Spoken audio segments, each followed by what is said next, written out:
He probably felt something was snake about Snoop too. That's what Big felt. He never called him back. He never got with him. And like Lil C said, they was out there for a month because Big wasn't having it. I didn't make it happen and Puffy didn't make it happen. One night I was at my house and Puffy's son was over about like 9 o'clock. And I'm like, cuz, what time you going home? And he like, I'm spending the night. I'm like, did you tell your dad? He like, nah, my mom dropped me off. So Kim, rest in peace, was connecting my kids with Puff kids, and they formed a friendship and a bond. When Justin went to UCLA, my son went to UCLA. When Christian was rapping, my son was rapping. When he was modeling, they was flying over the world together. So they forged a friendship and a brotherhood that me and Puff always had. So if we got the opportunity to take these two brands and show people what it can be as opposed to what it used to be, that's what the fuck we gonna do. Damn, that was hard. That was hard. So this one night, 50 called me up, and you know they got him on the phone. Man, he was just talking. He was talking about old time shit. You know, sit down with Black Hands, sit down with with Puff kids, the whole Puff situation, and this documentary that he's going to be doing. Gene Deal has thrown fresh fuel on the controversy by pointing to leaked footage he believes puts both Snoop Dogg and Diddy under renewed scrutiny. Now, the focus is shifting from random online gossip to a bigger question. What does this footage really show, and why is it gaining attention now? As reactions grow louder, viewers are re-examining old connections, public silence, and past statements for clues. In this video, we break down how the footage entered the conversation, why Gene Deal says it matters, and which parts of the story seem credible, disputed, or still unanswered. Snoop Dogg edition, nigga, the 70s style, boy. Hold on. I got you. Go ahead. Lock out on me. Oh, he locked out on Mike. Check out this audio from Suge Knight. It's from his podcast with Dave Mays, and he's speaking on, Tupac and Snoop being cool, and how, after Tupac got killed, Snoop started hanging out with Diddy. And, he also speaks on how, Snoop, he did the Steve Harvey show with Diddy after Tupac got killed. Check this out. Okay. Let's download right now. Then you look at the scenario how everybody used Pac to make their stuff famous or make their project better. You got people who use their songs for Pac and tell them how much they love Pac, but they do songs for Puffy.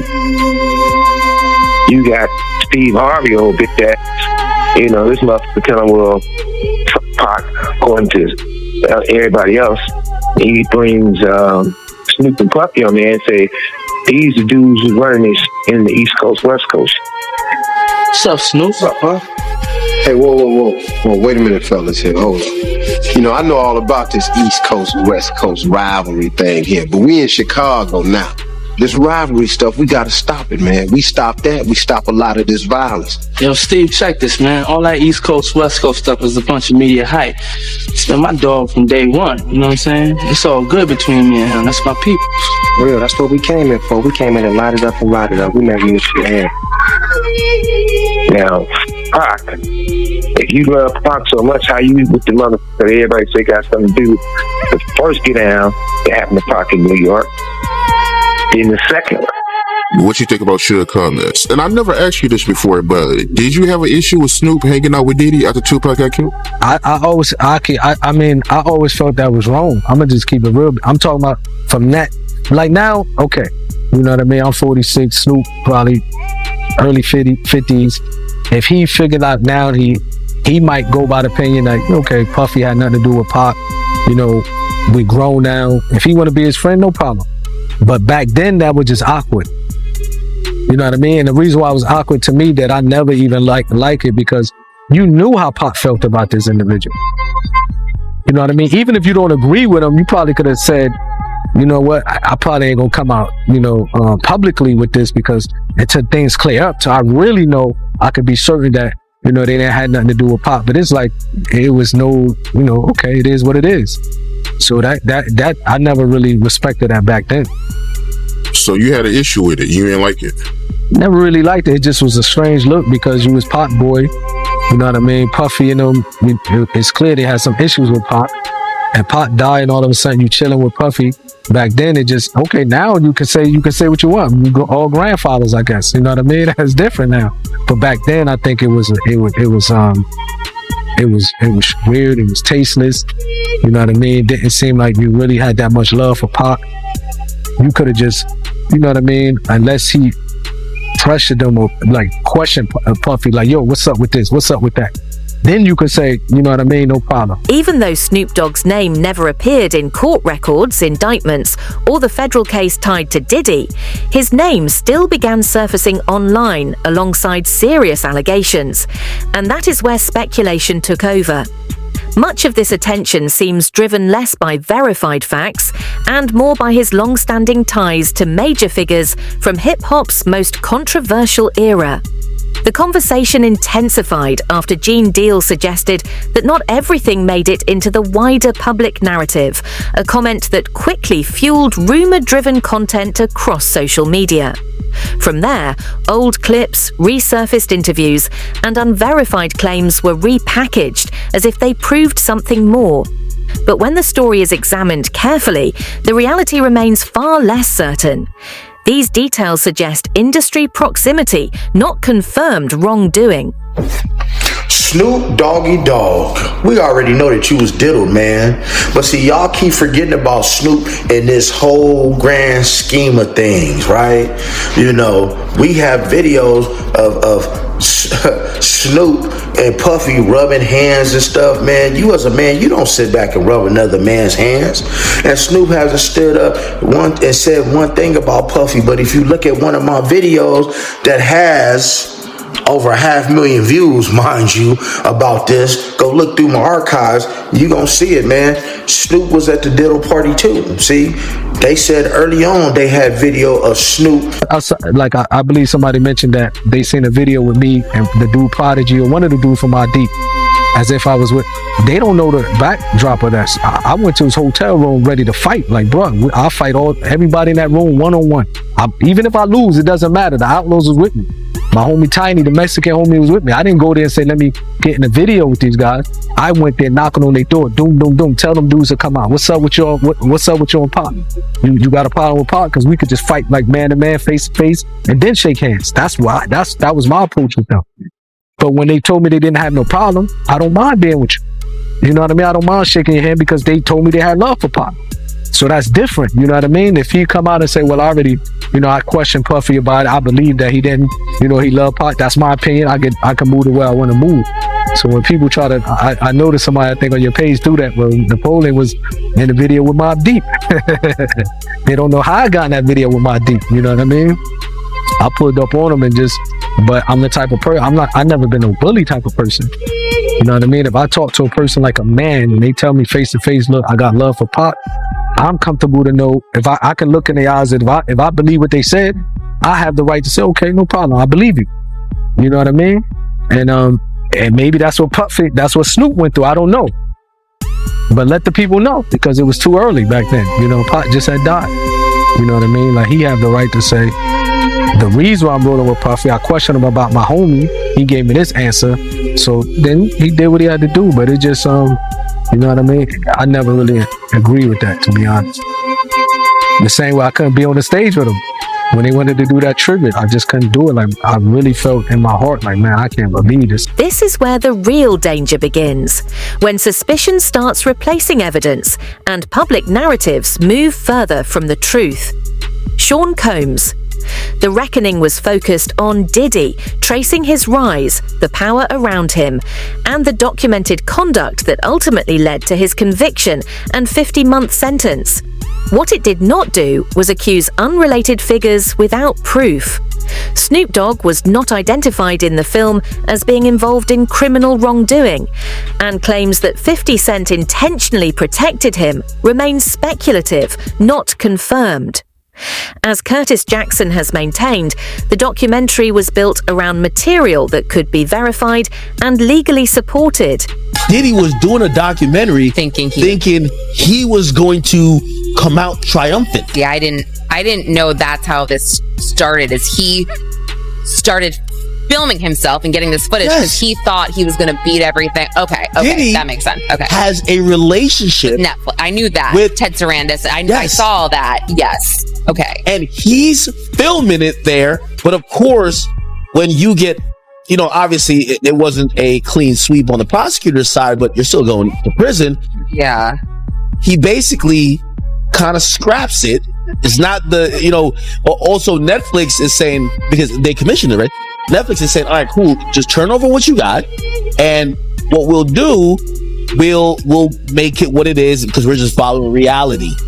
Diddy's like, well, hold on now. If I lost the case, I'm down to still do it with you, but I got to be able to control it.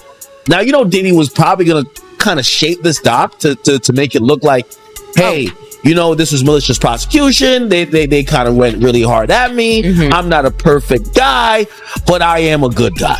Yeah. And Diddy was like, I need to be able to craft it. And Netflix was like, no, you're not.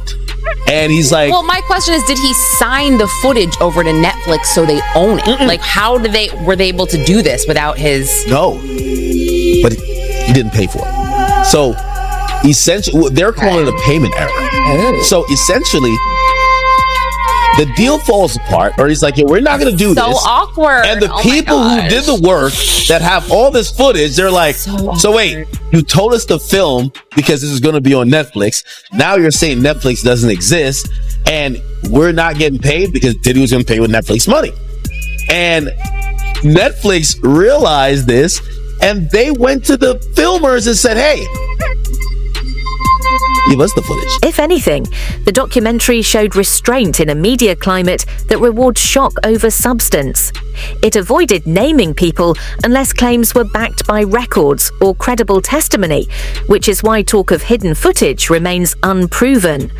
No verified clips have surfaced, no court filings mention Snoop Dogg, and no investigators have publicly identified him as a subject.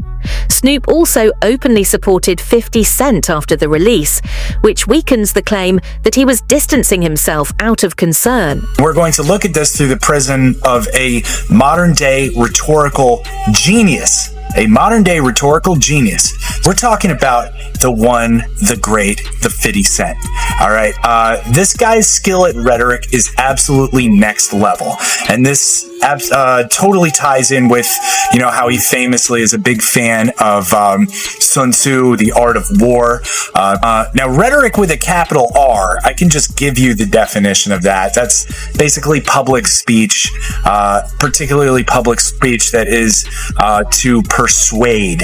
Any persuasive public speech is rhetoric, right? Now, we kind of break that down into two subcategories of rhetoric with a lowercase r and dialectic. Rhetoric is essentially everything else, and really what moves the needle with like 97% of people and 100% of groups, okay, is in fact rhetoric with the lowercase r. So again, stuff like this 50 Cent is an absolute master of.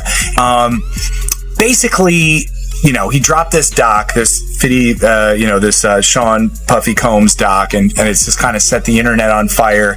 It's beating out Stranger Things. Like, it's a wild ride to watch, right? And one of the things that he does is he breaks down Diddy's character on Diddy's own terms. One widely repeated claim comes from Courtney Burgess, who said he had flash drives allegedly tied to Kim Porter and containing sensitive material involving public figures. Online speculation quickly attached names like Snoop Dogg, despite major gaps in verification. Kim Porter's children have disputed the authenticity of any such material, and authorities have not confirmed the contents of the drives. So far, no verified footage, documents, or legal records have linked Snoop to wrongdoing, questioning, or any formal investigation. What spread online was not proof, but a chain of assumptions that turned rumor into narrative. Because he wanted them to, both Suge and Pac. In the car? They only Pac, and they don't Suge.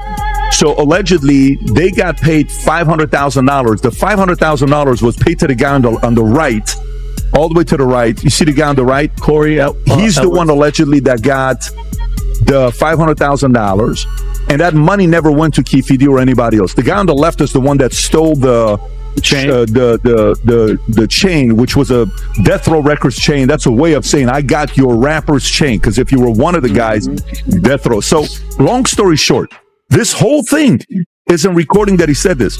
So, what does Diddy do? Rob, can you pull up this song? It's a song called Black Rob, featuring Mark Curry and Mario Winans. If you can just type in lyrics, okay? So he gets $1 million. Can you go to the lyrics? And Diddy's in the lyrics when he gets started. Go a little bit lower. Can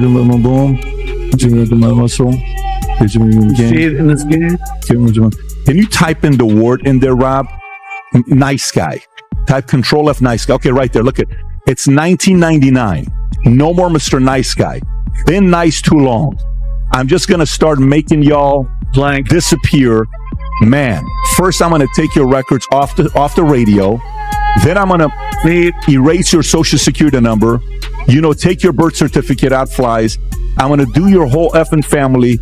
Ain't nothing but mercy. And then, by the way, in the lyrics he says, I'll drop $1 million on your head to erase you. Can you type in I'll drop $1 million? Just put Control F. Just go to Google and type this out. I'll drop $1 million on your head. I'll drop $1 million on your head, and just put Diddy next to it. Right there. See, it says Black Rob. What song came up? Phrase. I'll drop $1 million on your head. Erase you and your whole family, biatch. Wow. He's saying it in the song on what he did to get rid of Tupac. For years, Suge Knight has repeatedly accused Snoop Dogg of betrayal and involvement in events tied to Tupac Shakur's death. And those claims often return whenever old industry conflicts resurface. But these are not new revelations, and they have never been proven. Most of the accusations have come from prison interviews that draw attention because of their controversy, while Snoop has consistently rejected them as false, bitter, and rooted in a long personal feud. Most importantly, despite decades of investigation into Tupac's killing, law enforcement has never charged Snoop Dogg or publicly identified him as a suspect. For being out there and allowing Misa to come out there to make money, however she was doing it, to feed her family. He vowed down that it's like, yo, I ain't never f***ing with her again, and I ain't never f***ing with him again. Puff and Suge had a conversation behind the House of Blues about was we all right, and Tupac was alive. Tupac wasn't dead. So if it was a war, Suge ain't having no conversation with Puff about we good. I know he could be doing the Hoboken hustle, trying to fool a brother. But had he killed my man or something like that, I wouldn't have no conversation with Puff. I'd been like, yo, you know what y'all niggas done? You know what happened? And it wasn't no conversation like that, brother. It wasn't no conversation whereas that, Suge made Puff feel like I'm gonna get you a payback for what happened to Jake. This was more so that Puff, for whatever reason, Suge, for whatever reason, he was mad at Puff. And Puff, for whatever reason he was mad at Suge, it was between them two. It wasn't no whole East Coast wanted the West Coast dead, and the West Coast wanted East Coast to dead, because they still was going out, still chilling, still at places with each other. It was Bad Boy, and it was Death Row. It was no East Coast and no West Coast. West Coast dudes were still coming out on the East Coast getting love. East Coast niggas was still going out on the West Coast getting love. It was Bad Boy versus Death Row. And that's what it was, bro. And it was because of the two CEOs. But Suge tried to straighten it out. I gotta get at the Suge. The Death Row East Coast, the Death Row East was going to bring in Eric B. It was going to bring in Big D. And those brothers was from the East Coast. So now, they was looking for a representative to come to the meeting from Bad Boy so they could straighten out this between Pac and Big and Death Row and Bad Boy. And Puff is the one who refused. Puff is the one to refuse to send a representative or either come himself. And got mad at Zip and them because they were in the Mirage on 57th Street partying with Suge Knight. Got mad at them. And Zip hung up the phone on behind that. But what you mean by Online narratives often confuse repetition with proof, allowing unverified claims to feel credible simply because they are repeated so often. That effect is powerful, especially when context is ignored. Given the long, well-documented fallout between Suge Knight and Snoop Dogg, shaped by business disputes, personal conflict, and public feuds, accusations from that history should be examined carefully, not accepted at face value. Repeating them today does not make them stronger. It only makes the noise louder. So, I don't know where you get all the extras from, but they had a conversation at the hospital and all that. That's absolutely not true. Say less, if you know what I mean. But instead of just saying less, since I've been in here, Snoop and other people been having people trying to bail the guy out, Keefy D, because he talking too much. Raising them trying to do stuff for Puffy because they say he talking too much. They even had somebody talk to me and say, hey, you can help him get free. I said, look, I don't have nothing to do with none of that, and I'm not leaving prison to go to nobody county jail. To the point they were saying, well, you can't leave and sacrifice a little bit in the county jail to stop that black man from getting life? Hell no. I ain't wishing bad on him at all, because I don't want to see nobody go to prison. And like I told you last time, as I find out more details about certain things, I probably would go to the Vegas County Jail if me and Keefy D with Sellies.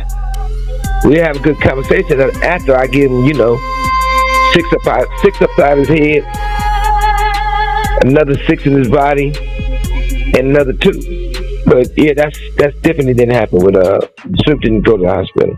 That's a lie. A common online claim suggested that Snoop Dogg went quiet after the documentary's release, but even a brief look at his public activity tells a different story. He remained visible, continued posting about music and business, and even showed support for 50 Cent. The idea that he vanished came largely from selective narratives that ignored anything contradicting the rumor. He did not issue alarmed responses, disappear from social media, or withdraw from public life. If anything, he stayed focused on his work, including Death Row Records, while choosing not to give unproven speculation more attention. Just got out the gym, doing my workout boxing. Sure, you right. History would repeat itself. Cause nigga, you wasn't the only nigga in the room, nigga. You wasn't by yourself. There was other people in the room too. I'm not gonna say no names cause like you said, we don't talk. So why you on here talking? Let that go, man. And as far as Snoop and Corrupt writing my album, you ask them niggas that. Them niggas ain't wrote my album. Corrupt helped me with Do You See? Snoop helped me with This DJ. Other than that, everything else I wrote. So that's where you're wrong at again. And as far as the tough guy, do you recall when we was at the World Club and it said Death Row and NWA? Who fired on that? Me. When you was at the Comedy Store fighting that little buff ass at the Comedy Store, who saved your motherfucking ass? Me and C-Style. So what have I done to you for you to launch out at me? Look, don't get mad at me, man. I ain't never done nothing to you. I wasn't signed to you. So the difference between Snoop Dogg and Diddy is not fame or influence. It is evidence. Diddy's conviction came after years of investigations, testimony, and legal findings, while Snoop's name has entered the conversation through association and speculation, not confirmed proof. As of December 2025, there were no charges, indictments, or active federal cases involving Snoop Dogg, and that distinction is critical. In a moment when major figures are facing real legal consequences, the absence of action is not a sign of protection, but of insufficient evidence. The industry may be feeling the pressure, but not everyone caught in the fallout is guilty. And when rumor is treated like fact, the truth becomes harder to recognize when it matters most. In a documentary, there's a couple things I'll share with you guys on what I took away from it. But Rob, maybe share the clip on how he got access to some of the footage of the documentary. Is this the one, Rob? Yep. Go for it. How did you get that footage of Diddy? I figure most journalists would not disclose their sources. Does he know y'all have this in the doc? I would doubt he knows. So when this airs, that'll be the first time that his legal team, Diddy, that everybody knows that this footage is now seeing the light of day. Perhaps. Combs' team firing back in a statement to NBC News, saying the Netflix so-called documentary is a shameful hit piece and that they relied on stolen footage that was never authorized for release. His team sending a cease and desist to Netflix. Yeah, so that doesn't mean it's not true. Of course. But they relied on stolen footage, okay, is what they relied on. And then they ask about the history of 50 and him, issue that they've had. What's the one you just pulled up, Rob? This is where they talk about the feud, and then I also have 50 Cent talking about Diddy's reaction to the documentary. Yeah, that's so funny. That is so funny. But watch this one here. Go ahead, Rob. How do you respond to people who say that it's more about the disdain that you have for Sean Combs than it is for giving the victims a platform? What they consider a pre-existing beef, right, for 20 years, right, is me being uncomfortable with him suggesting that he takes me shopping, or I looked at it like it was like a tester, like maybe you'll come play with me type of thing, right? And it's not personal. I think it's important to also let people know that the show is not completely the perspectives of people that did not like Sean. We weren't trying to just get the highlights, the salacious details, that the real goal was to storytell. And not everyone needed to have an allegation to be a part of this project. Yeah, I mean, so that's that part, right? The fact that the feud with the two of them, hey, let me take you shopping. Like, you say that to a girl in the 50s, like, what are you talking about? Take me shopping. How do you ever flip a mind? You want to take me shopping? And then last but not least, Rob, the other clip you have of 50 is talking about how he thinks Diddy's going to like this documentary. Go ahead, Rob. Sean Combs watches this. What do you think he's going to feel? Like, wow, this is amazing. I think he's going to say this is the best documentary I've seen in a long time. She can't even hold it. Because you'll see people saying that. I mean, he may feel a different way about pieces and bits of it, but he knows the truth. Right now, Snoop Dogg is caught in a familiar internet cycle where uncertainty becomes accusation and speculation is treated like proof. But once the headlines and reaction clips are stripped away, the picture is far simpler. No verified footage, no charges, and no disappearance. This story is less about panic and more about how quickly suspicion spreads when a major figure falls and anyone connected to that world comes under scrutiny. As the fallout continues, the real question is whether facts will rise above rumor or whether speculation will keep shaping the narrative first. Share your thoughts below, subscribe for more updates, and as always, stay informed and stay grounded.